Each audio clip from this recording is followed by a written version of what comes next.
నారాయణసమారంభాం శంకరాచార్యమధ్యమాం అస్మదాచార్యపర్యంతాం వందే గురుపరంపరాం. సిద్ధ గురు పరంపరకు ప్రణామాలు సమర్పిస్తూ ఉన్నాను. ఈనాడు పవిత్రమైనటువంటి సౌందర్య లహరి పారాయణం జరిగింది. జగద్గురువులు శంకరాచార్యుల వారు రచించినటువంటి అద్భుతమైన, అనుపమానమైన, అపూర్వమైనటువంటి గ్రంథం లలితాదేవి యొక్క మహిమలను వర్ణించేటువంటిది. దాంట్లో ప్రధానంగా ఏమిటి అనంటే అమ్మవారి యొక్క శక్తి దాంట్లో వర్ణించటంలో ఆయన ఒక మాట అన్నాడు, శివుడైనా సరే శక్తి కనుక లేకపోతే ఏమీ చెయ్యలేడు. మొట్టమొదటి శ్లోకంలో అదే, శివశక్త్యాయుక్తో యది భవతి శక్తః ప్రభవితుం నచేదేవం దేవో నఖలు కుశల స్పందితుమపి అతస్త్వాం ఆరాధ్యాం హరిహర విరించాదిభిరపి ప్రణంతుం స్తోతుం వా కథమకృతపుణ్య ప్రభవతి. పరమేశ్వరిని ఆరాధించాలి అనంటే, లలితాదేవిని పూజించాలి అనంటే దానికి ఒక అర్హత కావాలి. ఆ అర్హత ఏమిటి అనంటే కృతపుణ్యుడైన వాడు ఆరాధించగలుగుతాడు. అంటే పూర్వజన్మలో పుణ్యం చేసినటువంటి వాళ్లకు మాత్రమే లలితాదేవి యొక్క అనుగ్రహం లభిస్తుంది, మంత్రం లభిస్తుంది. అకృత పుణ్యుడికి, పుణ్యం చెయ్యని వాడికి అది లభించదు. అంటే లలితాదేవి దేవతలందరిలోకి కూడా రాజరాజేశ్వరి, పరమేశ్వరి, మహారాజ్ఞి. అటువంటి లలితాదేవి యొక్క సౌందర్య లహరి పారాయణం వల్ల ఈ ప్రదేశమంతా కూడాను దివ్య భావ తరంగితమైంది. ఇంకా మరొక ప్రధానమైన అంశం ఏమిటి అనంటే, ఇవాళ సరస్వతి బ్రహ్మల కళ్యాణం జరిగింది. రోజుకొక కళ్యాణం చేయిస్తున్నాడు రమేష్ శర్మ. అయితే సరస్వతి బ్రహ్మల కళ్యాణం మామూలుగా అందరూ లోకంలో సీతారామ కళ్యాణాలు ఎక్కువ చేస్తారు, లలితా కామేశ్వర కళ్యాణాలు చేస్తారు, శివపార్వతుల కళ్యాణాలు చేస్తారు, అక్కడక్కడ లక్ష్మీనారాయణ కళ్యాణాలు చేయటం ఉన్నది. కానీ సరస్వతి బ్రహ్మల కళ్యాణం చేయటం చాలా తక్కువ. అరుదైన వాటిల్లో ఇదొకటి. కాళీ కాలభైరవ కళ్యాణం ఒకటి చాలా అరుదైనటువంటిది. కాశీ పట్టణంలో భైరవుడు అవతరించి ఉన్నాడు. ఆ భైరవుడు కపాల భైరవుడుగా అవతరించినటువంటి ప్రదేశంలో కాళీదేవి కూడా ఉన్నది. అక్కడ భాద్రపద పూర్ణిమ నాడు కాళీ కాలభైరవ కళ్యాణం జరుగుతూ ఉంటుంది. అక్కడ ప్రతి సంవత్సరం కూడా కొన్ని లక్షల మంది జనం వస్తారు. ఆ కాళీ కాలభైరవ కళ్యాణం చూసిన తర్వాత మేము అనేక ప్రదేశాలలో కాళీ కాలభైరవ ప్రతిష్ఠ చేయించటం మాత్రమే కాకుండా కళ్యాణాలు కూడా చేయించడం జరుగుతూ ఉన్నది. సరే, ఈనాడు సరస్వతి బ్రహ్మల యొక్క కళ్యాణం పురాణాలలో ఒక్కో పురాణంలో ఒక్కో రకంగా ఉంటుంది. శివపురాణంలో శివుడు సర్వేశ్వరుడు, అట్లనే విష్ణు పురాణంలో భాగవతంలో విష్ణుమూర్తి సర్వేశ్వరుడు, అలానే దేవీ భాగవతంలో అమ్మవారు సర్వేశ్వరి, అలానే నిన్న గాణపత సౌర సంప్రదాయాలను గురించి కూడా ప్రస్తావించడం జరిగింది. ఒక పురాణంలో ఏమిటనంటే ఈ సరస్వతి బ్రహ్మలు, అటనే లక్ష్మీనారాయణులు, శివపార్వతులు వీళ్ళందరూ కూడా ఒకేసారి పుట్టారు అని ఒక పురాణం చెబుతుంది. ఎట్లా అంటే, సృష్టికి మొట్టమొదట అనంతమైనటువంటి తేజస్సు 3 అండములుగా ఆకారం తీసుకున్నదిట. మనం ఈ సృష్టినంతటినీ బ్రహ్మాండం అంటాం. ఎవరైనా అద్భుతంగా పనిచేస్తే బ్రహ్మాండంగా చేశాడు అని అంటాం. బ్రహ్మ యొక్క అండం, అండం అంటే గుడ్డు అని అర్థం. ఈ సృష్టి మొత్తం అండాకారంలో ఉన్నది అని చెప్పి, అలా 3 అండములు సృష్టికి మొట్టమొదట పుట్టినవి అని పురాణాలు చెబుతున్నాయి. దాంట్లో ఒక్కో అండంలో నుంచి ఇద్దరిద్దరు పుట్టారట. ఒక అండంలో నుంచి శివుడు సరస్వతి పుట్టారు. వాళ్ళిద్దరూ కూడా తెల్లగా ఉంటారు. శివుడు తెల్లనా, సరస్వతి తెల్లనా. అలానే మరొక అండంలో నుంచి బ్రహ్మదేవుడు లక్ష్మీదేవి పుట్టారు. ఇద్దరూ ఎర్రగా ఉంటారు. అలానే మరొక అండంలో నుంచి విష్ణుమూర్తి, నారాయణుడు, నారాయణి, కాళీ, నారాయణుడు కాళీ ఇద్దరు మరొక అండంలో నుంచి పుట్టారు. ఈ పుట్టినటువంటి వాళ్ళల్లో సరస్వతీదేవి బ్రహ్మకు భార్య అయింది, కాళీదేవి శివుడికి భార్య అయింది, అలానే లక్ష్మీదేవి నారాయణుని యొక్క భార్య అయింది. ఇది ఆ పురాణంలో ఉన్నటువంటి ఒక సంవిధానం. ఇలా ఇవాళ మనం సరస్వతీదేవిని గురించి స్మరిస్తున్నాము, పూజ చేయించారు, సరస్వతీ పూజ, ఇవన్నీ కూడా. సరస్వతీ పూజ చేసేటప్పుడు ఈ ప్రపంచంలో ఎవరైనా సరే చదువు కావాలి అని అంటే సరస్వతి అధిదేవత, సరస్వతీ దేవత పేరుతోటి హిమాలయాలలో ఒక నది కూడా ఉన్నది, సరస్వతీ నది. మనకు ప్రయాగలో త్రివేణి సంగమం అని చెప్తాం. అంటే గంగా, యమున, సరస్వతి ఈ 3 నదులు కలిసిన చోటు అని ప్రయాగలో స్నానం చేస్తాము. అయితే గంగా యమున కలవటం కనిపిస్తుంది, కానీ మనకు సరస్వతీ నది కలవటం కనపడదు. సరస్వతి అక్కడ అంతర్వాహిని అన్నారు, అంటే భూమిలో నుంచి వచ్చి కలుస్తుంది అని చెప్పి. అయితే ఇప్పటికీ కూడా హిమాలయాలలో సరస్వతీదేవి నది ఉన్నది, అది ప్రవహిస్తూ ఉన్నది. సరస్వతీ నదీ తీరంలో ఉన్న ఒక గుహలో వ్యాసుల వారు పురాణ రచన చేసినట్టుగా మనకు పురాణ వాంగ్మయంలో కనిపిస్తుంది. ఆ గుహ ఇప్పటికి కూడా ఉన్నది. కొంతమంది వెళ్ళి ఆ సరస్వతీ నదిలో స్నానం చేసి ఆ గుహను దర్శించుకున్న వాళ్ళు కూడా ఉన్నారు. ఇప్పటికీ ఎవరైనా వెళ్ళొచ్చు, చూడవచ్చు, దర్శించుకోవచ్చు. కాగా ఈ దేవతలలో విశేషం ఏమిటి అనంటే, ఏ దేవతను గురించి చెప్పేటప్పుడు ఆ దేవత ఇతర దేవతల కంటే ఎక్కువగా, ఇతర దేవతలందరినీ ఆ దేవతే సృష్టించినట్టు, అందరి చేత ఆ దేవతే పూజించబడినట్టు మనకు పురాణాలలో కనిపిస్తున్నది అనే సంగతి చెప్పాను. శివపురాణం, విష్ణు పురాణం, ఇట్లా.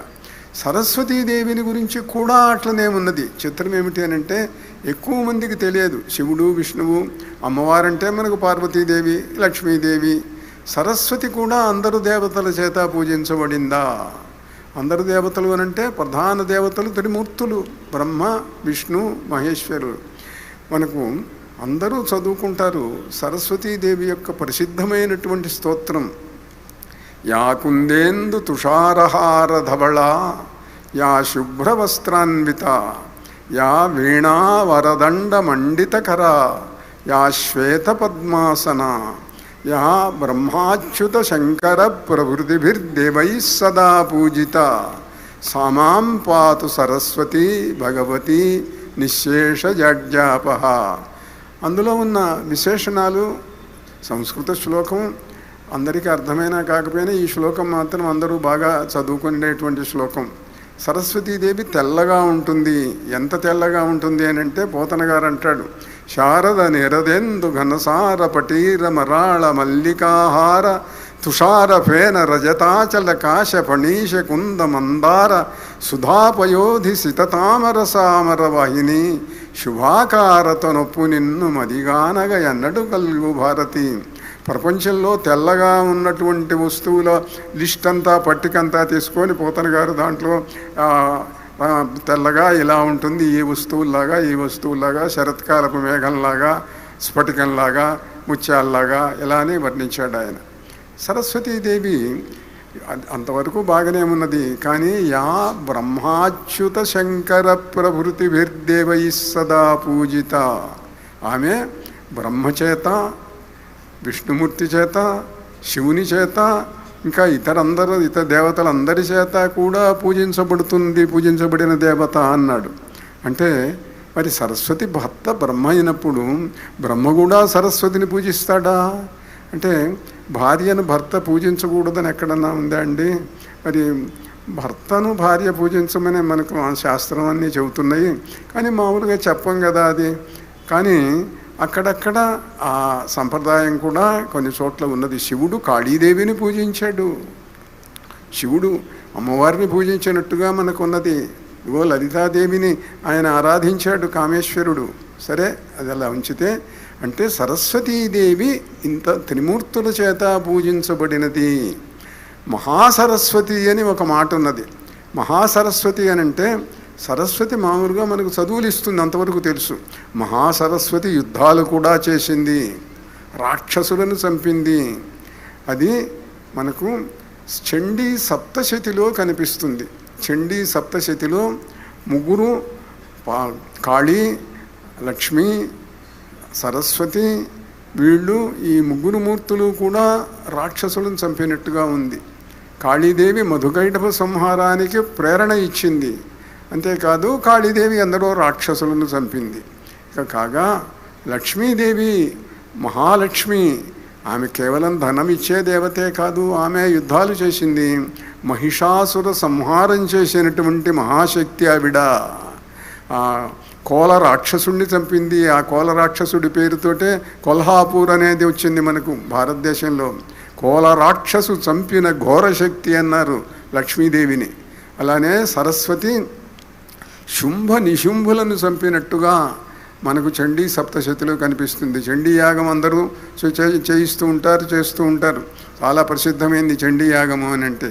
ఆ చండీ యాగ కథలో శుంభ నిశుంభులనేటువంటి రాక్షసులు ఒకప్పుడు 3 లోకాలు కూడా పరిపాలించారు. ఇంద్రాదులనందరినీ జయించారు. జయిస్తే వాళ్ళను ఎవ్వరూ చంపలేక అమ్మవారిని ప్రార్థిస్తే అమ్మవారు అప్పుడు దిగి వచ్చింది. దిగి వచ్చి హిమాలయాలలో సింహం మీద ఎక్కి తిరుగుతూ ఉన్నదిట. తిరుగుతూ ఉంటే చాలా అందంగా ఉన్నది, లోకోత్తర సౌందర్యవతి ఆమె. అందంగా ఉంటే ఈ రాక్షసుల్లో కొంతమంది చూసి శుంభుడి దగ్గరికి వెళ్ళి, మహారాజా మీరు సర్వలోకాలకు ఇవాళ పరిపాలకులు, అంత సౌందర్యవతిని ఎక్కడా చూడలేదు మేము, ఆమె మీ భార్య కావాలి అన్నారు. అట్లనా, అంత సౌందర్యవతి అని చెప్పి ఒక దూతను పంపించాడు. దూత వచ్చి, అమ్మా మీరు శంభుని యొక్క భార్య కాండి, ఇవాళ శుంభ మహారాజు రాక్షసేశ్వరుడు, ఆయన సమస్త లోకాలను పరిపాలిస్తున్నాడు, మీరు ఆయనకు భార్య కావాలి అని అంటే ఆమె అన్నది, నేను విన్నాను శుంభుణ్ణి గురించి, వాడి తమ్ముడు నిశుంభుణ్ణి గురించి కూడా విన్నాను, కానీ నేను చిన్నప్పుడు ప్రతిజ్ఞ చేశాను, ఆ మాట నిలబెట్టుకోవాలనుకుంటున్నాను, అది చెప్పు మీ రాజుతోటి అన్నది. ఏమిటా మాట అన్నారు. అంటే యోమాం జయతి సంగ్రామే యోమే దర్పం యపోహతి యోమే ప్రతిభటో లోకే సమే భర్తా భవిష్యతి. ఎవడు నా ఎదురుగా నిలిచి నాతో యుద్ధం చేసి నన్ను గెలుస్తాడో వాణ్ణి నేను పెళ్లి చేసుకుంటాను అని ప్రతిజ్ఞ చేశాను, కనుక మీ రాజుతో చెప్పు, నాతో యుద్ధం చేయమను, గెలవమను, ఆయనకు భార్యనైతాను అన్నది. అని వీడు వెళ్ళి చెప్పాడు. నేను స్త్రీతో యుద్ధం చేయటం ఏమిటి, ఒక స్త్రీ ఏదో ఓ పిచ్చి ప్రతిజ్ఞ చేస్తే ఆ ప్రతిజ్ఞకు నేను కట్టుబడి ఉండాలా, అరే పోయి లాక్కరండ్రా అని సైనికులను పంపించాడు. ఓ సేనాపతి సైన్యం వెళ్ళారు. వెళ్ళి ఆమె మీదకి వెళ్ళారు. ఆమె యుద్ధంలో వాళ్ళందరినీ చంపేసింది. ఆశ్చర్యపడ్డాడు ఈ వార్త వినంగానే. మరి మహాసైన్యాన్ని పంపించాడు, వాళ్ళు ఓడిపోయినారు, వాళ్ళు అందరినీ చంపేసింది పరమేశ్వరి. చంపితే అప్పుడు వాడే స్వయంగా బయలుదేరి వచ్చారు, ఇద్దరు అన్నదమ్ములు, శుంభుడు నిశుంభుడు కూడా. సరే, అది కథ చాలా పెద్దదనుకోండి, సంహార కథ. సరస్వతీదేవి ఈ ఇద్దరు రాక్షసులను, వాళ్ళ సైన్యాలను, శుంభ నిశుంభులను కూడా చంపేసింది. అంటే సరస్వతి కేవలం యుద్ధదేవత మాత్రమే కాదు, చదువుని విద్యాదేవత మాత్రమే కాదు, చదువునిచ్చేటువంటి దేవత కూడా. కాగా సరస్వతి విద్యను ఎప్పుడు ఇస్తుంది, ఎట్లా ఇస్తుంది, ఏమి చేస్తే ఇస్తుంది అంటే మంత్రం చేస్తే ఇస్తుంది. సరస్వతి మంత్రంతో యజ్ఞం చేస్తే విద్య ఇస్తుంది, దివ్య జ్ఞానాన్ని ఇస్తుంది. మంత్రోపదేశం పొంది సరస్వతీ విద్యను చెయ్యాలి. ఇలా సరస్వతీ విద్యను చేసి మనకు కవి సార్వభౌముడైనటువంటి శ్రీనాథుడు, సంస్కృతంలో శ్రీహర్షుడు, వాళ్ళు ఈ సరస్వతీ చింతామణి అని ఒక విద్యను చేశారు. వాళ్ళు చేసినందువల్ల వాళ్ళు మహాగ్రంథములన్నీ కూడా రచించారు. ఇవి కాక పురాణంలో మరొక్క కథ కూడా ఉంది, అది 2 నిమిషాలు. దాంట్లో ఏమిటి అంటే ఆ కథలో విశేషం, ఒక పిల్లలు లేకపోయినారు, ఒక దంపతులకు సంతానం లేదు. తపస్సు చేస్తే సంతానం వస్తుంది, తపస్సు చేస్తే ఎన్నాళ్ళు చేస్తే వస్తుందో తెలియదు. అందుకని పుత్రకామేష్టి చేద్దాము అనుకున్నట్ట ఒక ఆయన. పుత్రకామేష్టి చేస్తే సంతానం కలుగుతుంది. మేము ప్రతి సంవత్సరము కూడా పుత్రకామేష్టి చేయిస్తూ ఉంటాము. నెల్లూరులో మా పూర్వస్వాముల కాలం నుంచి కూడాను రమేష్ వాళ్ళ నాయనగారు పెద్ద ఎత్తున పుత్రకామేష్టి చేయించేవాళ్ళు. చాలామందికి సంతానం కలిగేది. వచ్చిన వాళ్ళల్లో 99% సంతానం కలిగేది. రాని ఆ సంవత్సరం సంతానం పుట్టనటువంటి వాళ్ళు మరుసటి సంవత్సరం వస్తే తప్పకుండా పుట్టేవాళ్ళు సంతానం. ఇలా ఆ పుత్రకామేష్టి యజ్ఞం అనేది జరుగుతూ ఉన్నది. ఇటీవల మాతాజీ రమ్యానంద భారతీ స్వామిని తిరుపతిలో కూడా చేయించారు పుత్రకామేష్టి. చాలామంది వచ్చి అమ్మ మాకు పిల్లలు పుట్టారు అని చెబుతూ ఉన్నారు. ఇలా పుత్రకామేష్టి చేస్తే సంతానం కలుగుతుంది. అందుకని ఆయన పుత్రకామేష్టి తలపెట్టాడు. యజ్ఞం జరుగుతున్నది. యజ్ఞం అంటే దాంట్లో 2-3 భాగాలు ఉంటాయి. ఇక్కడ దేవత విగ్రహాన్ని పెట్టి పూజ చేయటం ఉంటుంది. తర్వాత వేద మంత్రములు పారాయణం చేయటం ఉంటుంది. వేద మంత్రములతో హోమాలు చేయటం ఉంటుంది. అంటే హోమాలు, పారాయణలు, పూజలు, అభిషేకాలు ఇవన్నీ కూడా యజ్ఞంలో ఉంటాయి. ఉంటే ఇవాళ కూడా ఈ జరుగుతూ ఉన్న పర్చంగిరా మహాయజ్ఞంలో కూడా అన్ని రకాలైనటువంటివి కూడా జరుగుతూ ఉన్నాయి. ప్రతిరోజు కూడాను యజ్ఞం జరుగుతున్నది. యజ్ఞం జరుగుతుంటే వేద మంత్రములు సంతానం కలగటం కోసం చేయవలసినటువంటి మంత్రములను పారాయణం చేస్తున్నటువంటి ఒక బ్రాహ్మణుడు గోభిలుడు అనేటువంటి వాడు ఎండ బాగా ఉన్నది. ఆ ఎండవేళ అలసిపోయినాడు. అలసిపోయి ఆ మంత్రం చదివేటప్పుడు స్వరం కొంచెం తప్పింది. వేద మంత్రాలన్నింటికీ కూడా ఉదాత్త, అనుదాత్త, స్వరితములని 3 స్వరాలు ఉంటాయి. 3 ఆ ఒక్క చోట కొంచెం స్వరం తప్పింది. స్వరం తప్పేటప్పటికీ ఈ పుత్రకామేష్టి చేయించుకుంటున్నటువంటి ఆయనకు కోపం వచ్చింది. కోపం వచ్చి ఏమయ్యా, నేను సంతానం కోసం ఇట్లా యజ్ఞం చేస్తూ ఉంటే నువ్వు స్వరం తప్పు చదివితే మంత్రం ఎట్లా పనిచేస్తుంది, ఆ మాత్రం తెలియదా అన్నాడు. అంటే ఆయనకు చాలా కోపం వచ్చింది. కోపం వచ్చి ఇంతమంది వేద పండితులు ఉన్నారు, యజ్ఞం జరుగుతున్నది, నేనేదో ఒక్క క్షణము అలిసిపోయి ఒక్క చోట కొంచెం తప్పు స్వరం జరిగితే నన్ను ఇట్లా ఇంతమంది ముందు అవమానిస్తావా? ఏమనుకుంటున్నావు నన్ను? నీకు మూర్ఖుడకు పుత్రుడు పుట్టునుగాక అని శపించాడు. శపించేటప్పటికి అయ్యో చాలా బాధపడి కాళ్ళ మీద పడ్డాడు. అయితే ఆయన అన్నాడు, అయ్యా మీరు మహనీయులు, నాకు ఇంతవరకు సంతానం కలుగుతుందో లేదో అని యజ్ఞం చేయిస్తున్నాను. ఇప్పుడు మీ మాట వల్ల కనీసం మూర్ఖుడైనా ఎవడో ఒకడు పుడతాడుగా. మీరు ఇచ్చిన వరం వల్ల మూర్ఖుడు పుడతాడు అన్నారు. అంటే ముందు పుడతాడుగా ఎవడో ఒకడు, వాడు మూర్ఖుడు కాకుండా అనుగ్రహించండి అంటేను. ఆయన పాపం మంచి పండితుడు, వేదవేత్త, వాళ్ళకు కోపం ఎక్కువసేపు ఉండదు. చాలా గడ్డి పరకలాగా ఉంటుంది కోపం.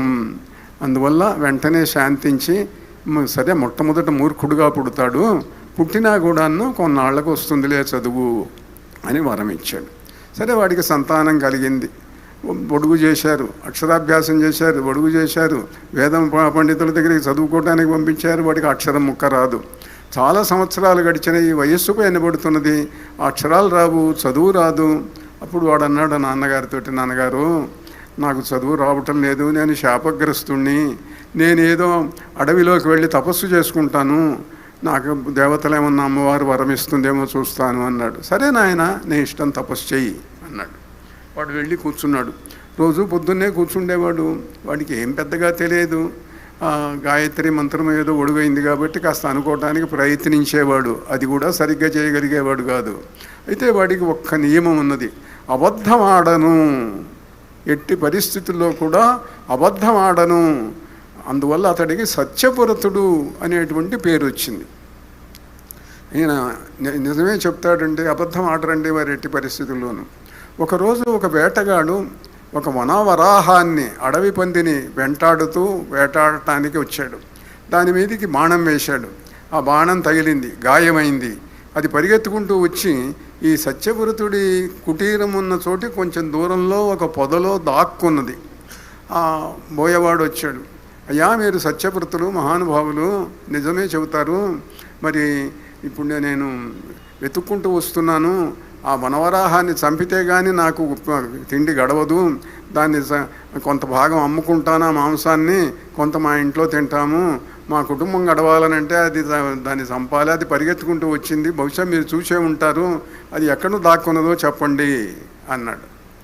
అంటే ఆయన అన్నాడు, చెప్తే ఏమవుతుంది, వాడు చంపుతాడు, చంపితే ఆ చంపటానికి తాను కారకుండా అవుతాడు, హింస అది న్యాయం కాదు.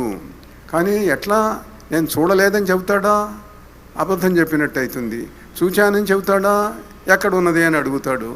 అందుకని వాడు అన్నాడు, యా పశ్యతి నసాబ్రూతే యాబ్రూతే సా నపశ్యతి అహో వ్యాధ స్వకార్యార్థిన్ కిం పృచ్ఛసి పునఃపునః అన్నాడు.